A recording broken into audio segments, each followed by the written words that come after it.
D3 movie Prajin நடிச்ச D3 மூவியோடைய one line story தான் நாம இந்த வீடியோல பார்க்க போறோம். டிரான்ஸ்ஃபர் காரணமா குற்றாலம் D3 போலீஸ் ஸ்டேஷன் காவல் ஆய்வாளரா பிரஜின் வராரு.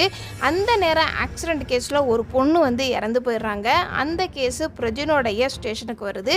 பிரஜினுக்கு வர எல்லா கேஸுமே ஒரு விஷயம் மட்டும் ஒத்து போகுது. பிரஜின் கேஸ் இன்வெஸ்டிகேஷன் பண்ணும்போது பாதிக்கப்பட்டவர்களை பத்தி எல்லாரும் சொல்ற ஒரே பதில், ஃபோன் வருதுங்க சார், ஒரு மாதிரி போனாங்க சார் அப்படின்னு தான் சொல்றாங்க.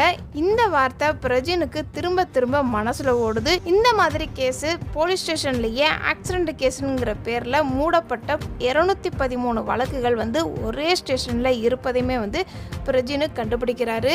இந்த வழக்கு தன்னுடைய உயிருக்கு மட்டுமல்ல, அவருடைய மனைவியான வித்யா பிரதீப்புக்கும் உயிருக்கு ஆபத்து ஏற்படுது. சில காட்சிகள் மட்டும்தான் போறாங்க. அதுக்கப்புறம் பிரஜின் இந்த கேஸை எப்படி நடத்துறாரு அப்படிங்கிறது தான் இந்த படத்தோடைய மீதி கதை.